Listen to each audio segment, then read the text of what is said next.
J'ai eu l'occasion d'aborder de nombreuses histoires sombres liées à l'univers d'ici. Cela est dû en partie à mes préférences personnelles, mais surtout au fait que vous appréciez ce type d'histoire originale. Aujourd'hui, nous allons aborder un événement majeur de l'univers d'ici, l'un des plus sanglants et sombres, l'histoire de DCeed. Bonjour à tous, bienvenue sur la chaîne Le Lore. Tout commence de façon classique avec une aventure de la Justice League confrontée à une invasion de la Terre par le dieu d'Apocalypse, Darkseid, et ses paradémons. Et comme souvent, après un long combat, le souverain est vaincu par la Ligue. Wonder Woman l'attache alors avec son lasso de la vérité et le fait promettre de ne plus jamais revenir sur Terre. Darkseid répond alors qu'il promet de ne plus revenir car, selon lui, il aurait obtenu ce qu'il voulait. Après cela, le dieu repart. Mais au même moment, Batman reçoit une alerte indiquant que Cyborg aurait disparu de la Terre en un instant. Comme d'habitude, les autres membres de la Ligue accusent Batman d'espionner contre son gré Cyborg. Mais vous connaissez le Chevalier Noir, il ne veut pas laisser une source de puissance comme Vic hors de sa portée. Quoi qu'il arrive, Cyborg n'est plus sur Terre. En réalité, Cyborg a été enlevé par les forces de Darkseid puis emprisonné sur Apocalypse. Il découvre alors que le dieu d'Apocalypse n'avait pas l'intention d'envahir la Terre, mais de capturer Cyborg pour obtenir une partie de l'équation anti-vie qui est en lui, tandis que Darkseid possède l'autre moitié dans sa boîte mère. Alors, pour faire simple, l'équation anti-vie est une formule mathématique permettant à celui qui la détient de supprimer le libre arbitre de toutes les races de l'univers afin d'en prendre le contrôle. Vous l'avez compris, quelque chose de très dangereux entre de mauvaises mains. Avant le début de l'opération, Darkseid ordonne à son serviteur d'arracher la langue de Cyborg parce qu'il parle trop, mais surtout lui ordonne d'extraire la moitié de la formule de son corps à l'aide de la boîte mère. Mais Darkseid, son serviteur, le prévient que fusionner les deux parties de l'équation pourrait risquer de tuer Cyborg avant la fin du processus, et donc un risque de perdre la formule. Afin d'éviter cela, Darkseid invoque la mort et lui arrache une partie de lui-même pour la transférer à Cyborg dans le but de le maintenir en vie pendant l'opération, puisque la mort ne peut pas tuer la mort. Donc Cyborg, qui en possède une partie, ne peut pas mourir durant le processus. C'est intelligent. Pendant qu'il récite des incantations pour fusionner les deux parties de la formule, Darkseid perd soudainement la raison et se met à s'arracher violemment le visage en hurlant que c'est dans sa tête. Constatant sa démence, Darkseid téléporte Cyborg hors des lieux afin de préserver l'intégrité de l'équation. Dénué de tout contrôle, Darkseid s'en prend à tout ce qui l'entoure avant de se précipiter directement vers le cœur de la planète, provoquant ainsi la destruction instantanée d'Apocalypse ainsi que de lui-même. C'est allé très vite et on ne sait pas ce qui s'est passé. De son côté, Cyborg est téléporté en plein centre-ville de Metropolis. Cependant, à son arrivée sur Terre, son système s'est automatiquement connecté au réseau planétaire. Grâce ou plutôt à cause de ça, l'équation anti-vie, maintenant complète à l'intérieur de lui, parvient à infecter Internet ainsi que tout objet destiné à relier les individus entre eux, comme les téléphones, les télévisions, les réseaux sociaux, les mails, etc., déclenchant ainsi dans toute la population le même processus que celui observé chez Darkseid, les contraignant à s'arracher le visage jusqu'au sang de leurs propres mains pour se libérer de l'emprise de l'équation jusqu'à les transformer en esclaves dépourvus de vie, tels des zombies assoiffés de sang. Le début de l'Apocalypse. Pendant qu'il cherche un moyen de se rendre sur Apocalypse pour aller justement libérer Cyborg, Superman est alerté par des cris d'horreur provenant de différents endroits à travers le monde. Il découvre que Metropolis est infestée par des zombies qui cherchent à propager l'infection. Rapidement, il se dirige vers Lois et son fils John, réalisant très vite, en analysant le comportement des nouveaux infectés, que le virus se propage à travers les écrans. Alors que John joue à la console avec Damian, Superman arrive à grande vitesse et détruit tout ce qui comporte un écran chez lui, ordonnant à Damian, son fils et sa femme de ne pas regarder les écrans. Pendant ce temps, à Gotham, la situation est la même.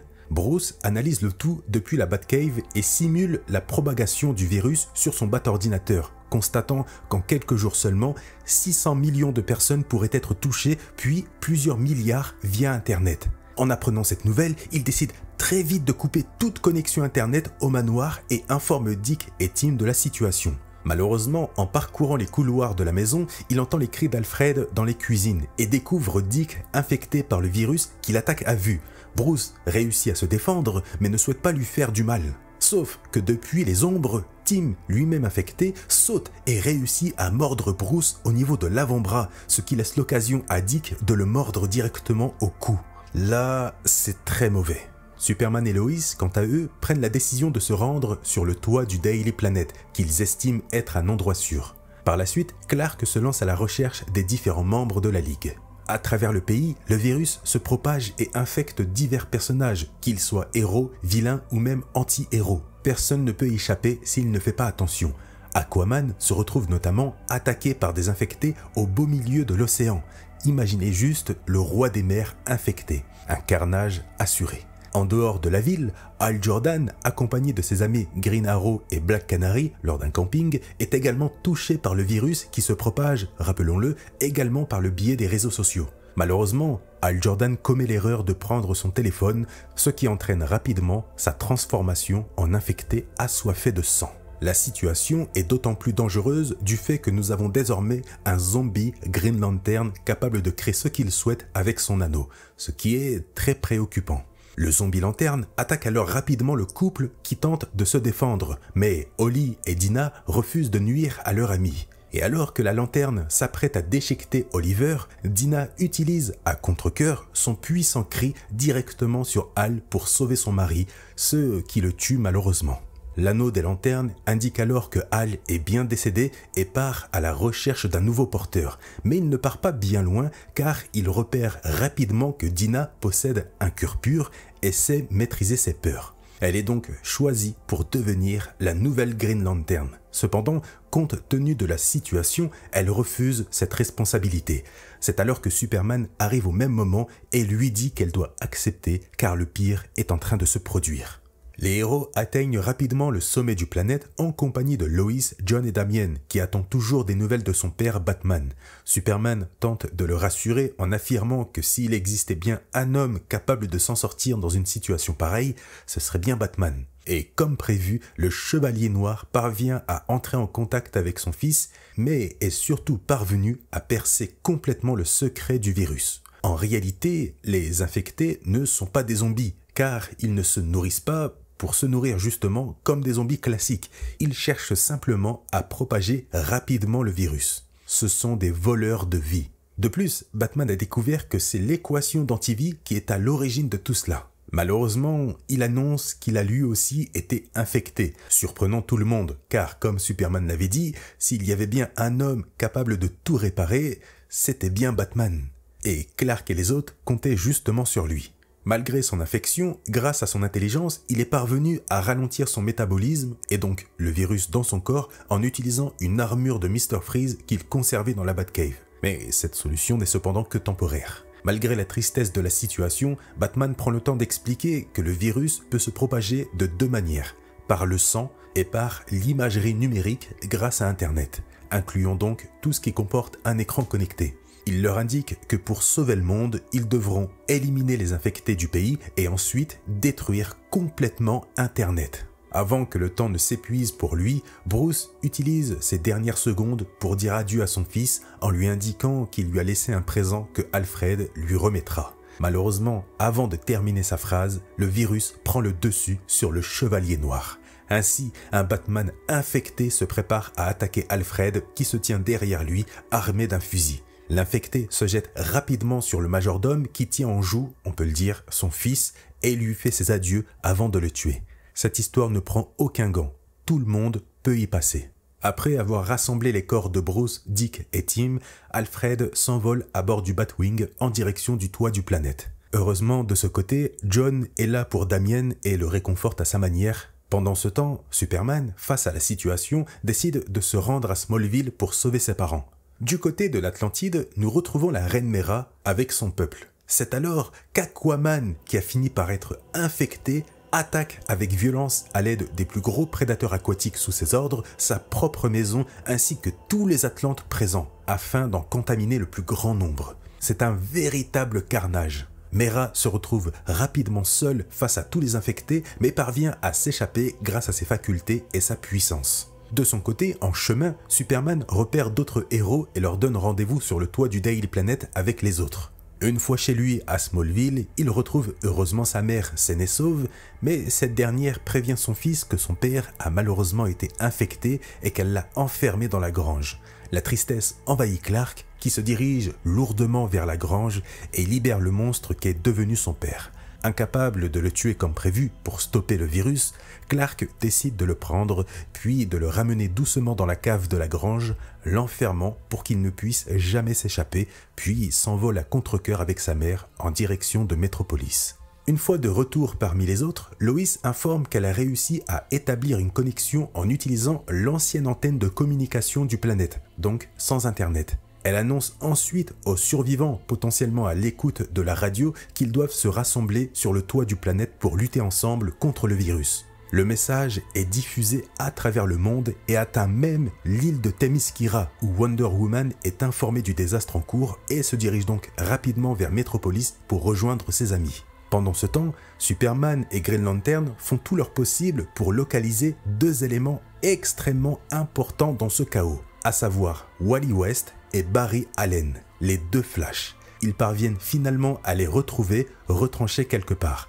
Barry explique alors qu'au tout début de la crise, ils ont reçu l'ordre direct de Batman de se cacher et de ne surtout pas sortir, car si l'un des deux Flash est infecté, ce serait la fin de l'humanité, puisque un Flash pourrait infecter tous les êtres humains de la Terre en quelques minutes grâce à sa vitesse. C'est pourquoi Batman les a prévenus en premier de ne surtout pas sortir au début de la crise. Pendant leur retour sur le toit, Giganta, une vilaine capable de prendre une taille immense mais surtout infectée, attaque le groupe. Tous unissent leurs forces pour la repousser, tandis que Superman lui porte le coup final pour l'assommer.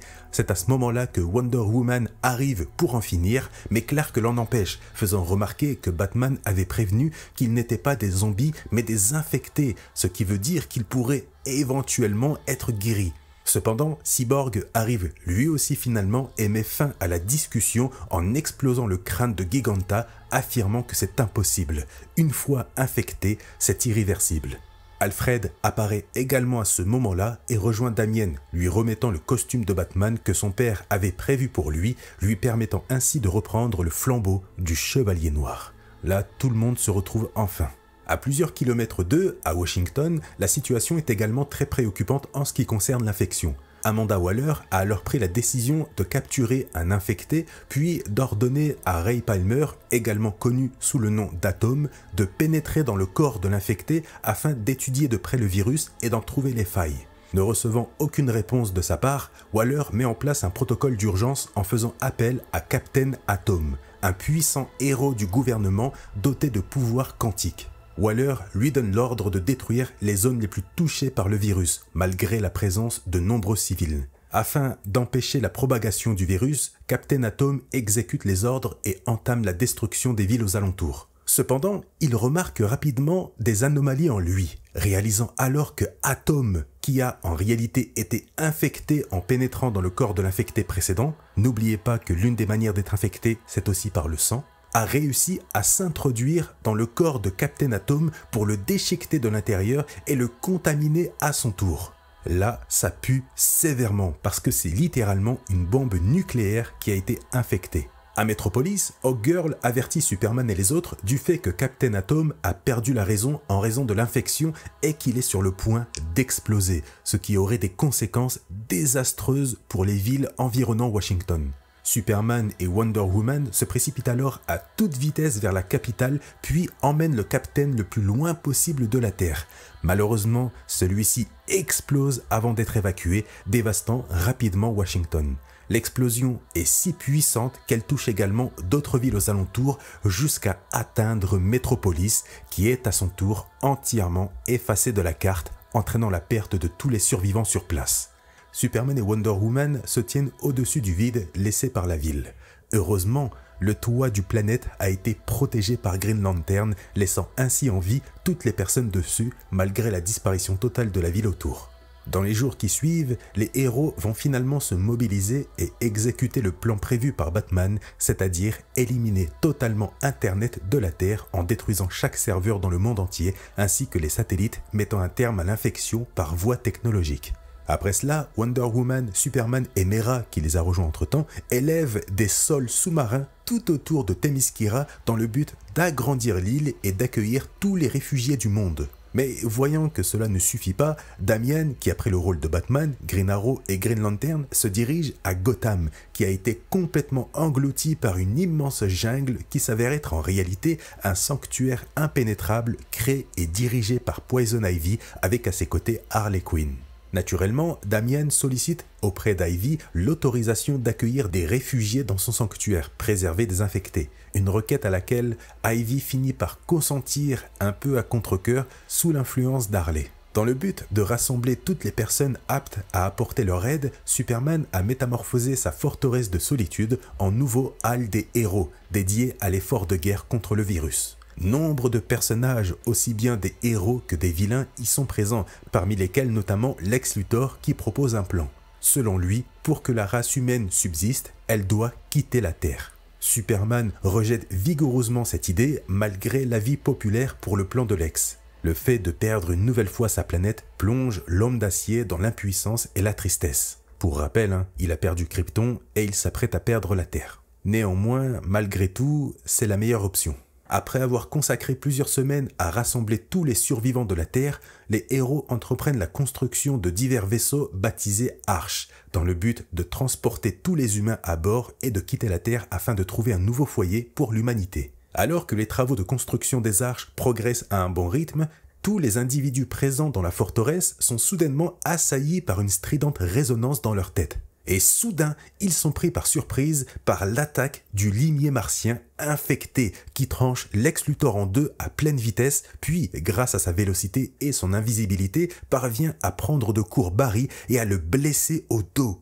Heureusement, les héros réagissent très vite et parviennent à éradiquer le martien à l'aide du feu. C'est alors que Wally s'interroge sur le fait que Barry n'est plus là. En effet, l'un des pires scénarios envisagés par Batman vient de se réaliser. Flash est devenu un infecté. Conformément aux prévisions du Chevalier Noir, Flash contamine un nombre incalculable de survivants à travers le pays avec une vitesse folle, puis à l'échelle mondiale, et ce, en l'espace de quelques secondes seulement. C'est effrayant. Superman décide alors d'intervenir rapidement, non pas en tentant de le rattraper car c'est 20 ans et il est rapide, mais en empruntant la trajectoire inverse de Flash à une vitesse fulgurante dans le but de le percuter de plein fouet et donc de l'anéantir avec sa propre personne, à contre-cœur bien sûr. La fin de l'humanité a été évitée de peu. Cependant, un problème crucial a été négligé par tous. Lorsqu'une force irrésistible, en l'occurrence Flash, entre en collision avec un objet immuable, à savoir Superman, le tout à pleine vitesse, ils fusionnent. Des fragments de Flash ont ainsi réussi à pénétrer la peau, pourtant impénétrable, de Superman. L'homme d'acier est désormais infecté. Flash pouvait potentiellement sceller le sort de l'humanité, Superman pourrait mettre un terme au système tout entier avant de s'éloigner et de répandre le virus au-delà. Il retourne alors rapidement à la forteresse et ne dissimule pas son infection, provoquant la stupéfaction générale. Grâce à son métabolisme kryptonien, il parvient à ralentir la progression de l'infection et réunit sa famille pour leur adresser des adieux déchirants, mais malheureusement très brefs, avant de s'envoler le plus rapidement et le plus haut possible loin de la Terre. Cependant, en raison du temps consacré à faire ses adieux, il échoue à quitter la zone terrestre et se métamorphose en l'un, si ce n'est le plus dangereux et puissant infecté existant. Le dernier espoir de l'humanité vient d'être vaincu. Personne n'est épargné. Comme prévu, le Superman infecté retourne immédiatement sur Terre et entame la destruction totale des survivants qu'il trouve. De leur côté, les héros perdent espoir car même s'ils parviennent à embarquer dans les arches, Superman pourrait facilement les anéantir. Ainsi, ils se voient contraints de le confronter s'ils veulent survivre. Damian présente alors l'un des plans d'urgence conçus par son père pour neutraliser Superman. Comme vous le savez, si vous suivez les vidéos, Batman a toujours élaboré des plans d'urgence pour neutraliser chaque héros de la Ligue. J'en ai fait une vidéo, n'hésitez pas à aller la voir. Mais là, il savait surtout que Superman était susceptible d'être infecté et a donc confié à Damian un morceau de kryptonite afin de ralentir au moins Superman. Cependant, ralentir n'est plus la meilleure option. Wonder Woman propose alors de combiner l'idée de Batman avec la sienne en forgeant une lame à partir de la kryptonite et de l'épée magique d'Athéna pour tuer l'homme d'acier. le parfait mélange des deux plus grandes faiblesses de Superman, la kryptonite et la magie. Une fois prêt, Wonder Woman, Green Lantern et Cyborg se préparent à confronter Superman, tandis que les autres font embarquer tous les survivants dans les 2 arches construites à cet effet. Environ 14 millions de personnes embarquent dans les arches, mais certaines, comme Ivy, Harley, etc., décident de rester. Pendant que l'évacuation se poursuit sur Themyscira, une gigantesque tempête se lève, provoquée par le retour d'Aquaman, le roi des océans, accompagné de son peuple également infecté, ainsi que du Kraken en personne. Rien que ça. Cependant, malgré la tempête, Green Arrow, se trouvant à 800 mètres, parvient à décocher une flèche directement dans la tête du roi des mers, le tuant sur le coup. Cela fait référence au fait que, comme je l'ai dit, Batman a prévu un plan d'urgence pour tous les membres de la Ligue, sauf Green Arrow, qu'il ne considérait pas comme dangereux. Et Oliver voulait prouver le contraire en tuant Aquaman de cette manière. Voilà. Malgré cela, un peuple entier d'infectés a réussi à débarquer sur l'île dans le but de contaminer tous ses habitants. Les vaillantes Amazones se précipitent alors vers l'armée des morts afin de laisser à l'Arche le temps d'embarquer les derniers survivants. La bataille est acharnée et violente, mais sans surprise, les guerrières finissent par être submergées les unes après les autres. La reine ordonne alors à l'Arche et aux autres héros de partir sans elle, laissant ainsi le peuple des Amazones mourir en véritable héroïne pour que les autres puissent vivre. De leur côté, les 3 héros parviennent enfin à retrouver Superman alors que ce dernier sème la destruction partout où il passe. Green Lantern débute alors les hostilités en déployant son cri amplifié le plus puissant pour affaiblir l'homme d'acier, mais en vain. Superman riposte, mais avant qu'il ne puisse agir, Wonder Woman intervient rapidement avec son épée magique et lui tranche le bras avant de l'empaler violemment. Mais le problème réside dans le fait que Superman demeure un infecté d'une extrême résistance. Subitement, l'homme d'acier riposte en infligeant une blessure mortelle à Wonder Woman, puis s'envole rapidement dans le ciel après avoir aperçu les arches décoller au loin, désirant les détruire. De son côté, Diana, mourante et sur le point de devenir une infectée, confie donc son épée à Green Lantern pour stopper Superman, tandis que Cyborg décide de rester à ses côtés jusqu'à ce qu'elle se transforme, refusant d'accompagner les survivants. En tant que patient zéro, il avait déjà prévu de rester sur Terre pour éviter simplement que la chose se reproduise. Il ne faut pas oublier que tout part de lui à la base. Alors que les arches quittent l'atmosphère terrestre, John parvient à observer l'arrivée à grande vitesse de son père. Dans le but de protéger les 2 arches, le jeune homme n'hésite en aucun cas à revêtir son fier costume de Superboy afin de confronter son père et l'empêcher d'approcher les arches. Il mérite tout à fait son titre de nouveau Superman. Il se précipite alors lui aussi à toute vitesse vers Superman dans le but de le percuter de plein fouet. Toutefois, le jeune Superman, encore inexpérimenté, n'a pas résisté à l'impact et s'est évanoui. Mais il a néanmoins permis de faire gagner du temps aux arches et a surtout facilité l'arrivée d'une autre force héroïque et lumineuse, le corps des Green Lantern. Voyant que le virus se propage de plus en plus, le corps a décidé d'intervenir pour mettre la planète Terre en quarantaine afin d'empêcher le virus de se propager au-delà des frontières terrestres et d'atteindre le reste du système solaire ainsi que le reste de la galaxie, notamment à cause de Superman. Inopinément, l'infecté Superman ne se livre pas à l'attaque. Au contraire, il reste immobile et réfléchit, ce qui constitue une nouveauté et révèle que les infectés sont pourvus d'intelligence grâce à l'équation d'antivie qui les domine. Face au nombre conséquent d'adversaires, Superman décide de se retirer rapidement et se place au cœur du soleil afin d'en absorber l'énergie. Les lanternes en déduisent qu'il agit ainsi pour progressivement refroidir l'ensemble du système solaire et donc l'amener à sa perte. Cela prendra des années, certes, mais ça se réalisera. Les lanternes, n'ayant pas la capacité d'intervenir au sein d'un soleil, le laissent agir, soulignant que d'un côté, ce serait bénéfique, car si tout le système solaire est gelé, le virus entrera en sommeil. Ils décident donc de mettre en quarantaine la Terre comme prévu et établissent un poste de surveillance en direction du soleil pour le maintenir sous observation, tandis que les 2 arches continuent leur chemin. Sur Terre, Wonder Woman a subi la transformation comme prévu. Cyborg a alors eu l'idée de lui lier les poignets avec le lasso de la vérité afin de contraindre le virus à parler s'il en est capable. Et comme prévu, une voix se fait entendre, celle de l'antivie. Cyborg lui demande alors s'il existe un remède contre ce virus, N'étant pas en mesure de mentir, l'antivie répond que oui, précisant que le remède réside en Cyborg lui-même et lui explique qu'en tant qu'être à la fois humain et machine, il a naturellement mis au point un antivirus, devenant ainsi dès le départ le patient zéro, mais surtout le premier à être guéri de l'infection. En apprenant cela, Cyborg repense à toutes les personnes décédées qui auraient pu être guéries, mais il repense surtout rapidement aux Arches. Désormais conscient de l'existence d'un remède, Cyborg exprime son désir de les rejoindre pour qu'ils en soient informés. Cependant, avant que cela ne se produise, Wonder Woman attrape Vic violemment et lui arrache la tête à main nue, la jetant ensuite dans un profond trou, évitant ainsi que les membres de l'Arche ne découvrent la vérité sur le remède. Ça, c'est extrêmement frustrant. Pendant ce temps, après un long voyage sous l'escorte des lanternes, les Arches sont finalement arrivés sur leur nouvelle planète, la Nouvelle Terre. Fin de l'histoire. Du moins, fin de la première partie, parce qu'il existe encore 2 autres parties. Donc, si vous souhaitez la suite de cette histoire que je trouve vraiment géniale, n'hésitez pas à le signaler dans les commentaires. Merci à tous d'avoir suivi cette nouvelle vidéo sur la chaîne de Lore, j'espère qu'elle vous a plu. Le petit like, ça récompense le travail fourni comme d'habitude, le commentaire pour me faire votre retour et surtout me dire encore une fois si vous souhaitez la suite. Sur ce, je vous laisse et je vous dis à une prochaine sur la chaîne de Lore.